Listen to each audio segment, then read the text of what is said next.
I want to start off by saying that I personally do not give a damn how the fans or players may feel about what I'm going to say in this video. And the reason for that is because I feel that, at least for the fans, most of y'all feel how I feel about this specific topic. I've been relatively quiet when it comes to discussing this group of individuals. I haven't called them out for the most part. It's been bad, but I haven't called them out the way I'm going to call them out here. I waited to see if anything would improve. Even though I didn't have the expectations that it would, I waited to see if an improvement would be made with these guys. And let me tell you something, nothing changed. And in some cases, it got worse. Now that the season's over and the playoffs are here and we will be playing in Cincinnati on Sunday night, I feel the need to call this group out in the hopes that they will step up to the plate, show up, and play like some damn professionals. Because the way they've looked for this season has been complete and utterly disgraceful. And I'm hopeful that they will be able to show up. Matter of fact, anybody who's watching this video, I hope you can somehow share this video with one of these people in that specific group. And I want all of them to hear this because the fans have been calling you out. I've been relatively silent, but now it's time for me to call you out because it's playoff time. And I hope every single member of that core hears this because I want them to play with some pride and show up in this playoff game. The receiving core.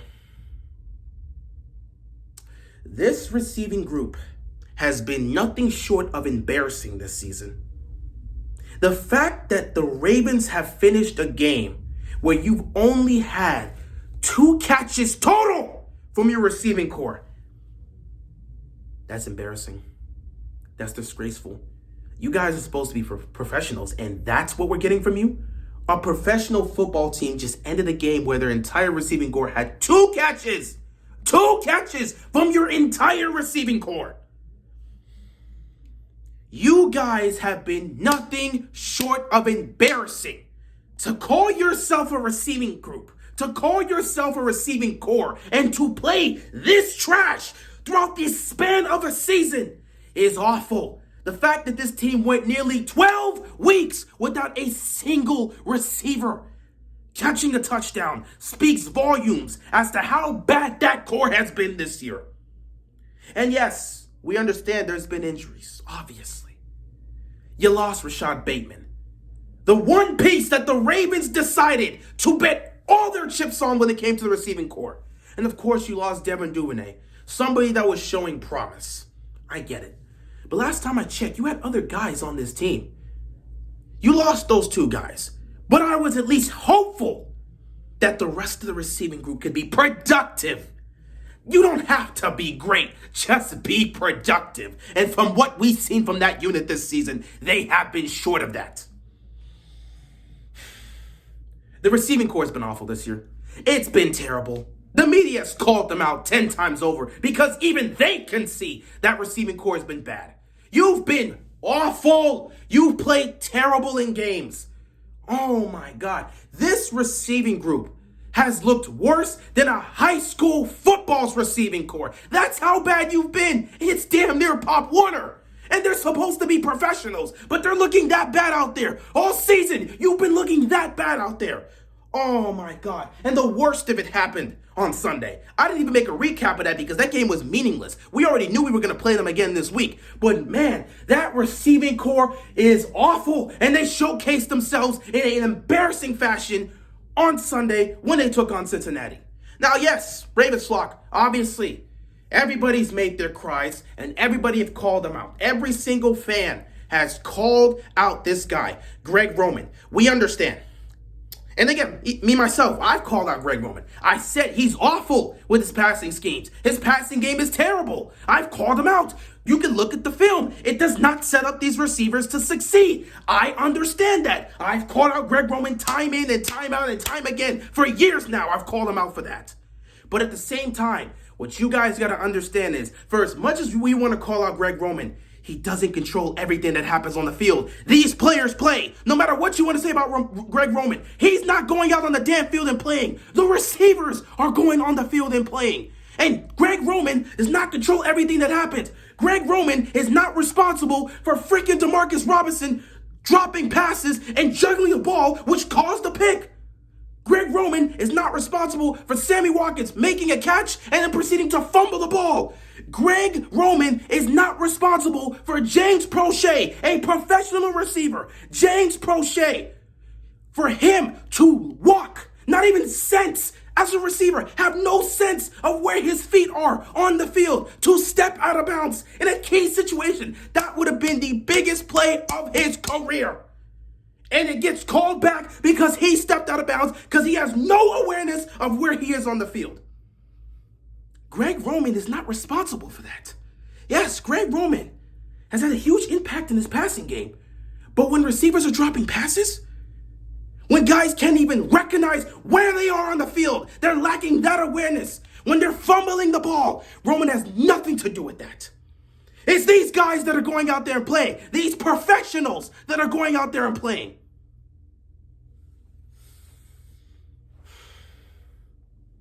I've said it the entire season. James Proche is just a guy. He's just a guy. He's just a guy. In fact, you can argue for half the season he's been a body. He's been a body. I mean, for most of the time he's just a guy. But half the season he's been just a body. He's just another person on the roster just to fill up a spot. He hasn't contributed anything. Hell, sometimes you even look at him when it comes to blocking, and he's not good at that. I'm just saying, what has he done? How much production has he put out there?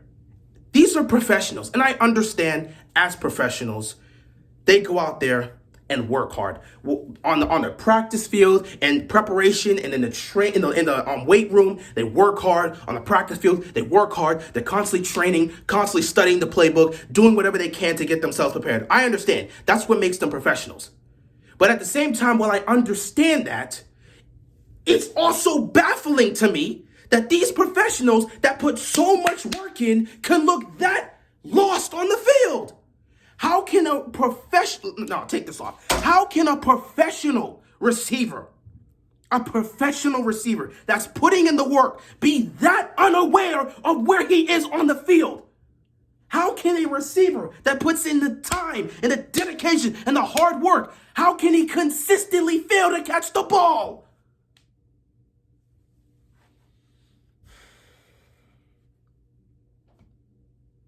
You guys have been awful. You guys have been straight up awful. And the fans have been calling you out all season. I tried to work with you. I was somewhat hopeful that you guys would be productive. I didn't say you'd be great. I said you'd be productive. Even when the fans said these guys are garbage, I'm sitting there saying, listen, Greg Roman's not setting them up in the best position. If they had an offensive coordinator that could set them up in the best position, they'd be fine.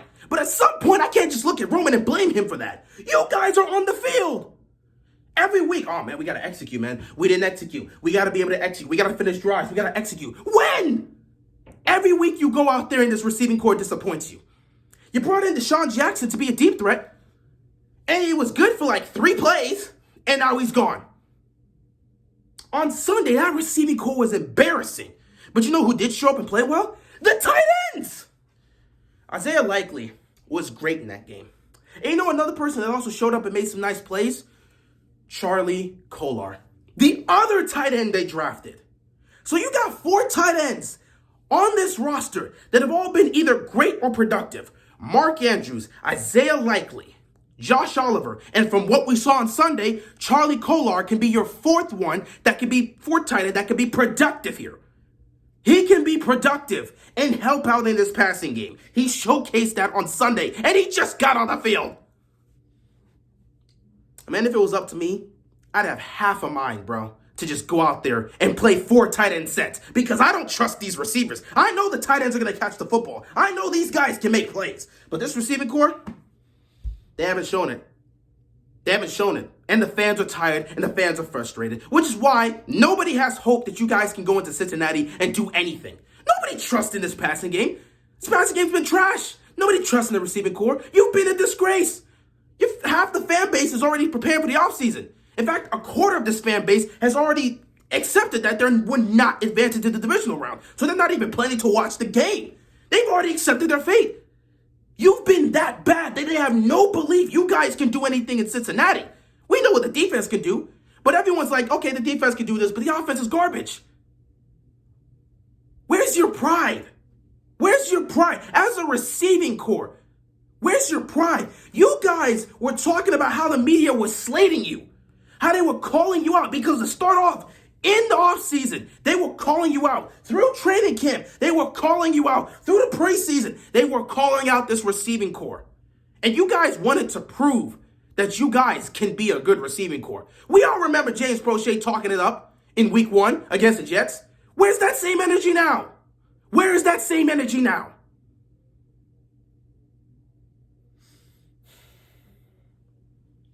The only reason I'm making this video is because I'm just hoping that these guys being in the playoffs now, it means everything.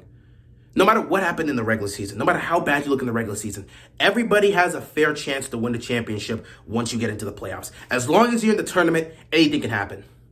I sat here as a young man and watched Eli Manning and the 9-7 Giants go all the way into the Super Bowl.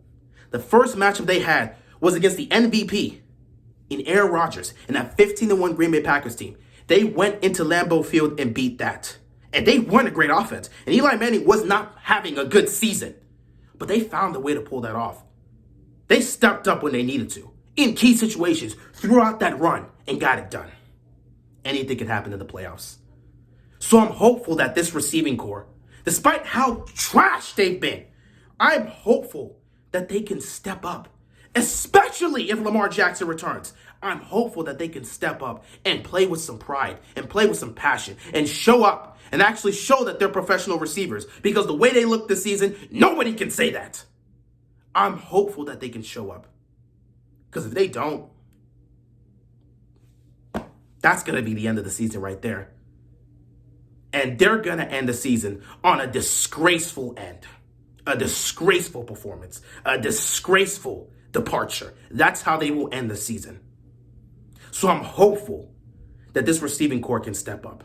I'm pleading with them to step up. I don't know who the quarterback's going to be, but you need to show that you guys are professionals. The constant drops from DeMarcus Robinson, the fumble from Sammy Watkins, James Prochet not even being aware of where his feet is on the field. I'm hopeful that they could at least show up for this game and play with some pride and actually show that they're professional receivers in the NFL. Please. That's all I got to say, man. That's all I got to say. If you go out there on Sunday night and embarrass yourselves, that's just on you. You've looked like garbage for pretty much all of the season. I'm hopeful that you guys can show some pride and play well on Sunday night. But the ball's in your court. Good job. Good job. Good job showcasing how anemic you've been this year. Good job showcasing how bad you've been. Because thanks to you guys, Lamar Jackson, his value has risen so much. And the significance and importance of him has been clearly shown. So chances of him getting signed increase with that. But then again, that's nothing to be, discussed right now. That's more towards the offseason. But yeah, Sunday night, if you have any sort of pride left, if you're a professional, go out there and play like a professional receiver that's been in the NFL, that knows how to play this position. Go out there and play with some pride. That's all I got to say.